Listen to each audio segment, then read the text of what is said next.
Reinhild Niebuhr. I'm the founder of the Young Africa Vision. Welcome to this episode of Young Africa Today. In this episode, it is my honor to introduce you to Craig Bailie.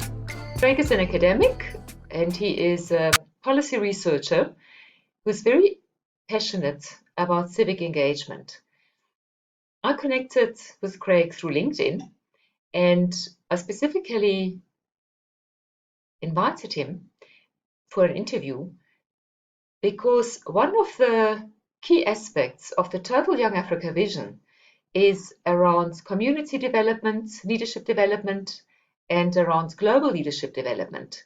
I'm going to start interviewing different people that I connect to that have a shared desire to make a positive contribution to building our countries and our continent. Craig and I were talking about what an individual can do in order to shape the future of this continent. And he spoke about the very important principle of followership. I hope you enjoy this discussion and that it starts stimulating some thoughts in your mind about how you can get involved in your own community to help build collaboration and work with others so that together we can shape the future of this continent in a peaceful and collaborative manner. Hi Craig, I'm very happy to have you with us on Young Africa Today. Thank you for being willing to take part in this interview. Your profile on LinkedIn sounds very interesting, and I thought it would be of interest to our viewers to get to know who is Craig Bailie and what is he doing. I was seeing on your LinkedIn profile that you are based in Saldanha. Is that correct? Maybe I can just ask you to introduce yourself a little. Sure. Hi, Reinhild. Well, yes, thank you for firstly for the opportunity to have a discussion with you on your platform. Obviously important to mention my name, but I don't think my name is so much important, or who I am is so much important as I guess what it is I believe in, or the work that I try to do. But yes, you are correct. I am based on South Africa's west coast. I live here with one wife and our two kids. I've been here, I think, in this part of the country for just over 10 years now, and I've had the fortune of living in three of the bigger towns here on the west coast, Saldanha, then Vredenburg, and currently based in Langebaan. But yeah, a part of the country that is certainly has its own beauty, but also very different from where I grew up in the Eastern Cape. Craig, maybe you can tell us what is it that you do for a living? Reinhild, yeah, sure. I'm currently based with or placed with the Konrad Adenauer Foundation or Stiftung, and was privileged earlier this year to be given an opportunity to come on board as a scholar in its parliamentary research program, and that really just involves the foundation placing different scholars or successful applicants with an entity in South Africa's parliament to do research work amongst other things. That is very interesting. So of course, this interview is you are doing in your personal capacity. Absolutely, yes. Thank you for bringing that up. Everything that all views and opinions shared will certainly will remain those of remain my own. Okay. Okay. Well, thank you very much for just confirming that. I know that sometimes it gets difficult when one is wearing different hats, that you just have to keep things separate. So Craig, you connected to me on LinkedIn, and I always like to find out what is it that you saw or that you connected with about one of the things that I may have posted on LinkedIn. Yeah, I don't think it was necessarily something you posted, although I have come across and had a look at some of your social media activities since we connected. But I think it was, well, let me first say I believe in networking. I do consider myself a networker, and I think networking is vitally important if we as humans broadly, or as people based in Africa and South Africa more specifically, intend on joining hands and I think making our dreams, goals, and objectives become a reality. So I think networking is vital to that. But I think having seen your profile, I think what I recognized was a common or a shared worldview. And I know that you've mentioned in some of your videos that you certainly haven't been afraid to identify as a Christian and to share your faith. So that immediately was something that that grabbed my attention. But I think I'm also aware of the fact that you've worked with or in government in the past, and having studied political science and international relations, having taught in those spheres for a number of years now, I can say that politics is something I continue to be interested in. Governance more broadly, and something that I happen to be passionate about. And I think a lot of the ills and challenges that we face, that humankind faces globally, but also in Africa, very much relates to or originates from within the sphere of politics, where we often see failed leadership. Or imperfect leadership. Not that we'll ever find such a thing as perfect leadership, but I think excellence is something that we need to strive for. Thank you. That is very interesting. I really believe in human agency. I believe that we as individual human beings can make a difference. We all know and respect Nelson Mandela as an individual who sacrificed his personal life very much for a cause, and ultimately all of us are benefiting from his decision to make a difference, to make an impact. And so I think that we as humans actually, no matter no matter where we are, we can make a difference. And I find it really encouraging that you specifically are based in quite a rural context, because one of the key focus areas of Young Africa is to really encourage people to take part, to go back to rural roots in a way, because our continent is we do have about half of the people now living in urban areas, but we still have half of the people living in rural areas. And the whole aspect of urban migration is a major, major challenge that I believe all governments in Africa are needing to deal with, and all towns actually are needing to deal with. So one of the, if you have seen one of my previous episodes of Young Africa, you may have noticed in series 1 that I spoke about the need to build new cities and more cities all across Africa, because we only have these huge metros, and then we have small villages that have very little economic opportunity, which constantly exacerbates the situation by having people leave these areas and look for opportunities in the urban metros, and they become unmanageable. So this is just a theme that I'm just thinking, about, with you living in a more remote part of South Africa and not in an urban center.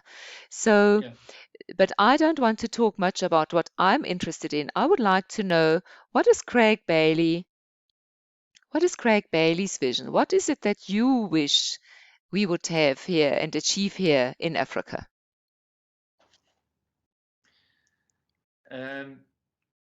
Putting me on the spot, Reinhild, but yeah, I think firstly, I think it's important that each one of us have a vision.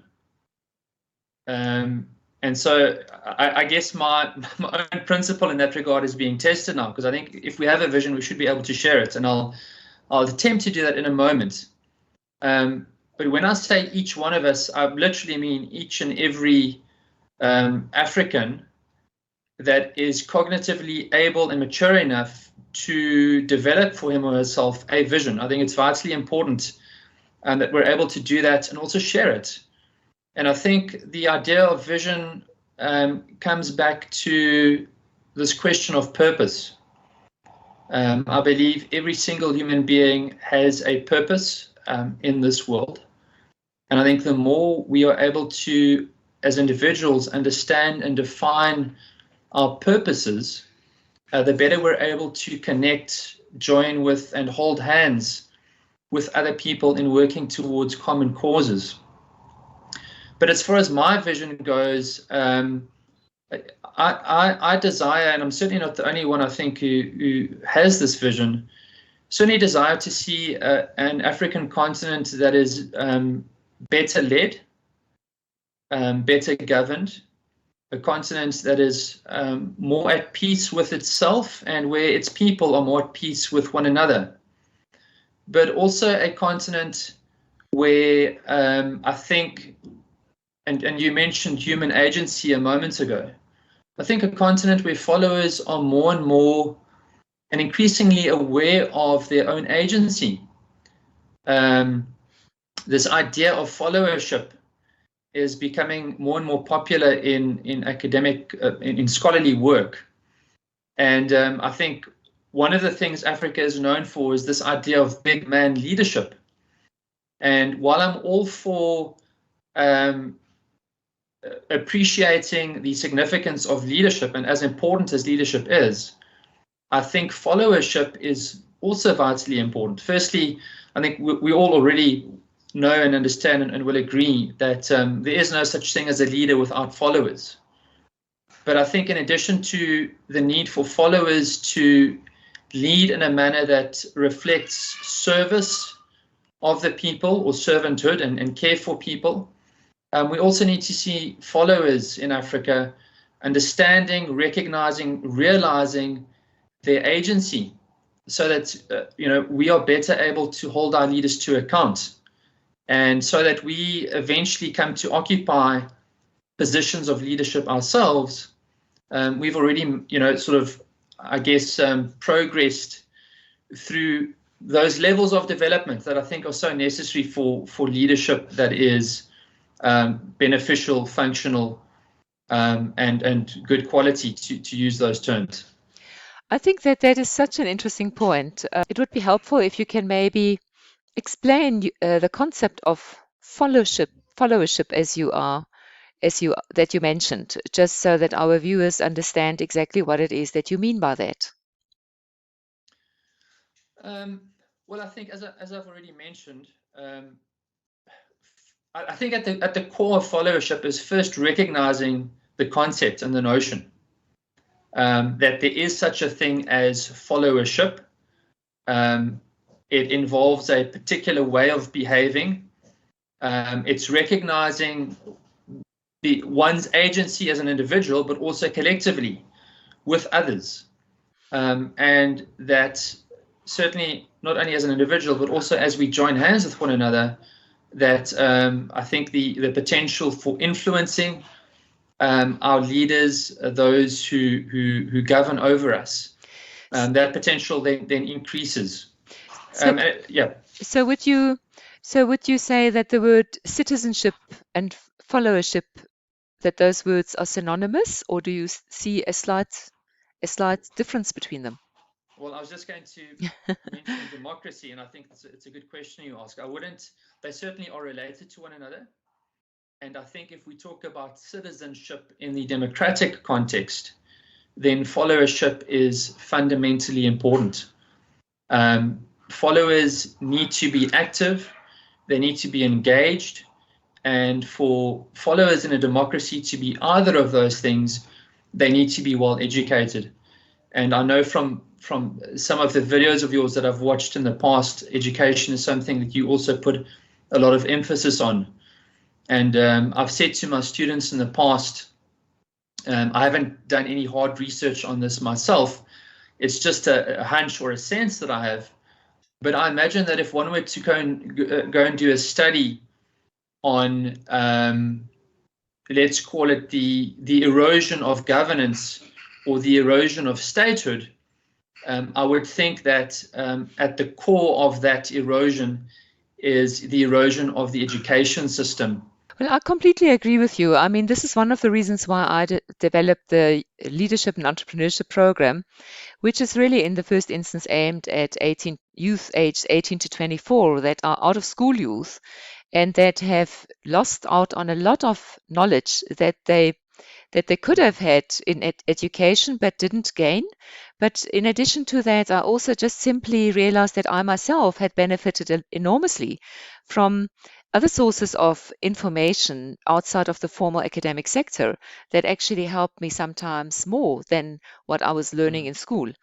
And so I absolutely agree with you. And this is why I have a program on personal leadership, on business leadership, and on community leadership and on global leadership.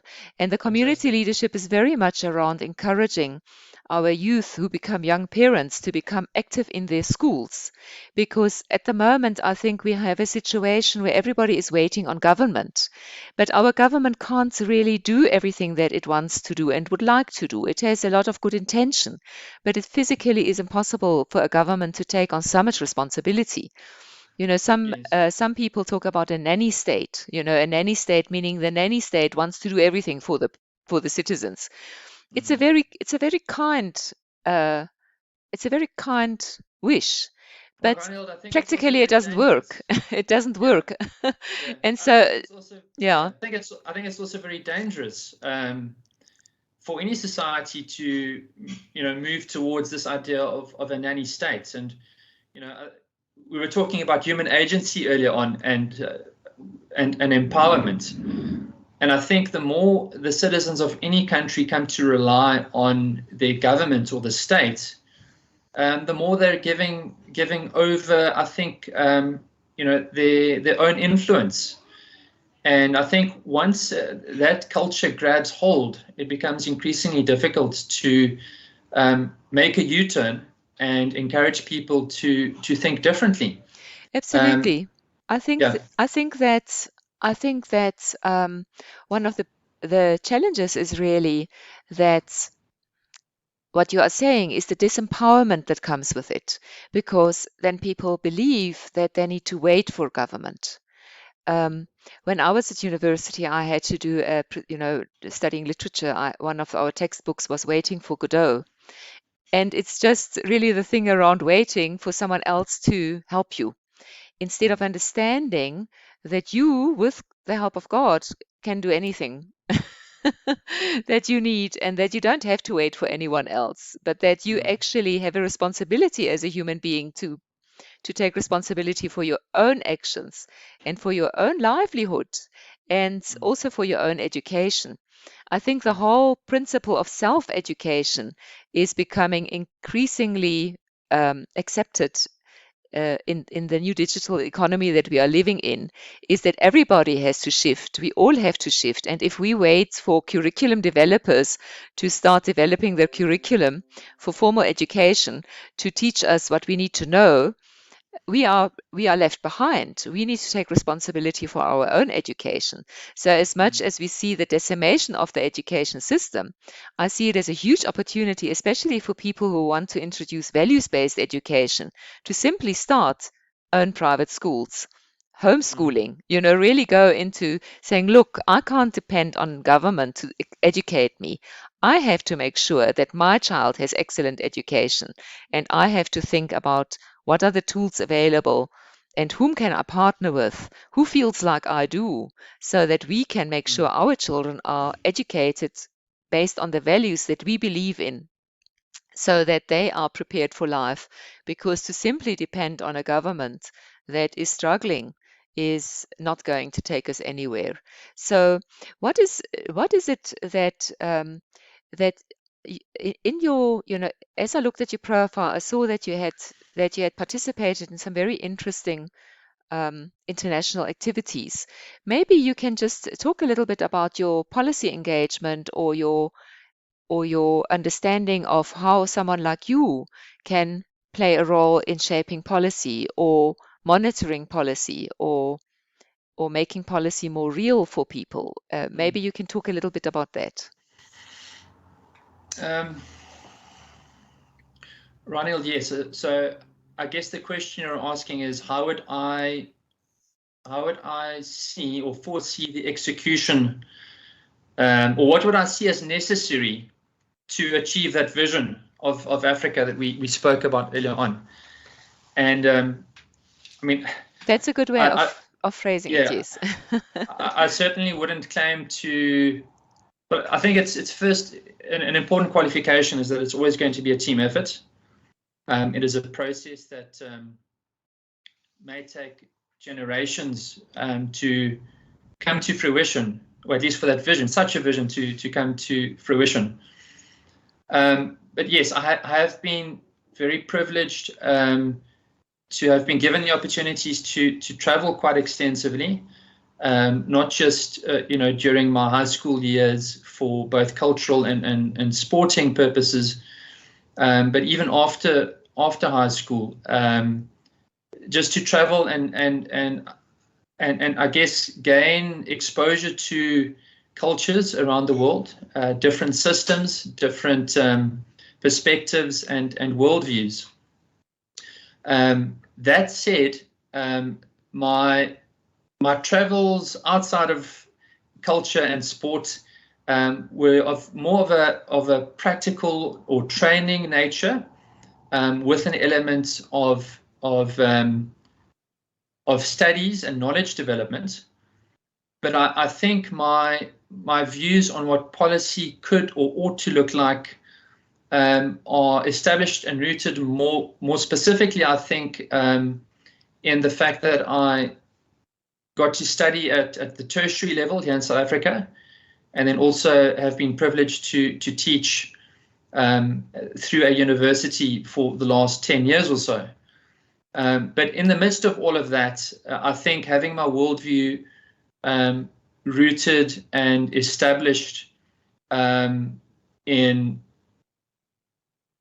the Bible has done a lot to inform any kind of policy prescriptions that I would make. Okay. So I'm not sure if I answered your question there. Yes, it's actually I'm looking at our time and I'm thinking we need a lot more time to unpack all of the interesting aspects that come out of what you are saying. But I think that I would just like to know, in terms of maybe explaining what you think an individual in general can do in order to help shape the future of this continent. Well, I think we all have at our disposal different kinds of and different amounts of resources. You and I both know, and all viewers will agree, some people have very little or next to nothing. And so while I agree with this notion of human agency, there is a need for us to help one another. And so I'm fully behind this idea of Ubuntu philosophy, although I think it is often a smokescreen or window dressing in Africa, certainly when it's cited in political circles. I think that philosophy is something that has to be filtered down to the grassroots. So I think a good starting point to answer your question more directly is that everyone comes to an understanding of this idea of purpose. And I think many people in this country, certainly, and across the world, lack such an understanding. And I think that's where those who are in positions of power and privilege ought to be encouraged, to reach out and help those in lesser positions to develop in a direction that ultimately will make this country and the wider continent more prosperous and more peaceful. I think that is so important, is the whole question of purpose, because I work with so many young people that really see, if you ask them what they want from life, they say money. They say they want money, but there is no sense of purpose. So the only purpose is driven by the need to make money. And this is a very interesting, this is one thing that's for me very interesting. I was asking a young volunteer from Germany who came to work at a the non-profit organization that my husband and I were running in a rural area. I said, what is it that you want to do in life? He said, I want to be happy. So it was for me very interesting that if you ask a young person in South Africa or in Africa, what do you want? They say, I want money. And here's a young guy from Europe who says, I want to be happy. And I thought, well, he obviously has money already, so he doesn't need to worry about the money anymore.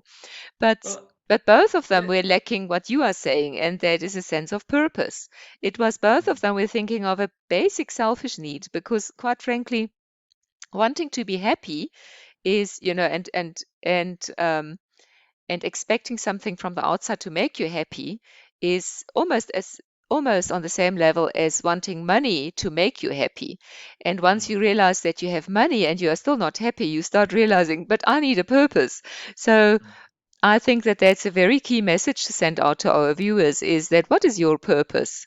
And have you understood what is your purpose in relationship to God who created us? Do you understand what it is that God expects from you? I know that I personally, even as a young person, even though I was very privileged to grow up in a home where everybody knew the Bible and loved Jesus, and but somehow everybody was still asking me, what do you want to do? Instead of advising me, have you asked God what He wants you, why He has made you? And so when I meet young people who are confused about what they want to do in life, I always advise them, start asking God in prayer through the name of Jesus Christ, why did you make me, Daddy? Why did you make me? And then start doing whatever is in front of you that needs to get done, and ask Him to open the right doors for you. And in that way, discover your purpose. So Yes. I also believe that we have a shift of emphasis in purpose. God takes us through a journey. If I think of my life, God has taken me through a journey where I often was very confused about why on earth am I doing this. But in hindsight, we see how God has just guided everything in such a beautiful way. So I think the whole question of purpose is almost a journey. It's a discovery. It's a journey of discovery. I don't know if you agree with me. I do. I think there is a fundamental purpose, or a very general purpose, that one might start at. But I think you're right. As we continue walking on the journey that we believe we should be on, and as we commune with God, as you say, that purpose should become clearer. But I think recognizing that not everyone is a Christian, it's also important for non-Christians, or people who don't abide by any particular religion, to also ask, what is my purpose in relation to my surroundings? Absolutely. And I think the key question there is simply, how can I make the world a better place? And we can't do it on our own. It has to be done, with others. That I completely agree with, and I also believe that that the purpose starts in one's own family. It starts with one's own household. It starts with one's own neighbors. I think one of the biggest challenges that we have here is that we do not know our neighbors, and that we do not care about our neighbors, which means that you will find suburbs where people have such high walls because they want to protect themselves against the criminals, but it also makes them impenetrable to relationships with the neighbors. And then you have other communities where people do know that there are neighbors, and they do know that the neighbor is actually doing something that is not correct, but they withdraw out of fear to be exposed to somebody who is busy with a criminal activity, and to then become a victim of that task. And I think that is where the whole concept of loving your neighbor becomes so important, is that if we want safe communities, we need to start knowing who is our neighbor and what are they doing, and we need to see how can we help somebody who is unemployed or addicted, or and this is some of the work that I am expecting the students of the leadership and entrepreneurship program to start doing, is to to start understanding their neighborhood in order to start helping to build social cohesion, meaning cooperation, so that we can work together and develop beautiful places to live and communities Absolutely. to live together. Yes. So, Reinhild, I agree. And I think your reference to family was very important. I think the family is the starting point to creating a safe space for children who eventually become teenagers and then adults. And I think it's important to mention in this discussion, just to remind ourselves also of the legacy of apartheid. You know, I'm highly critical of the post-94 ruling party, and but I think it's also important to take note of the wider historical context. And when you mentioned family, I was just reminded of, you know, the extent to which apartheid really attacked the family unit, specifically in the Black African communities, or communities, the non-white communities, less privileged communities, and in many ways we're still dealing with the legacy of that. I think we still have a very long way to go in bringing remedy to that reality, that historical reality, and we still deal with the legacy to today. is there any particular message that you would like to give to our viewers, specifically the ones living in South Africa, but also to our viewers in Africa in general? Is there any particular message that you would like them to have? Reinhild, yes. Thanks for the opportunity to offer, I guess, a closing statement of sorts. I think many South Africans are presently gripped by fear.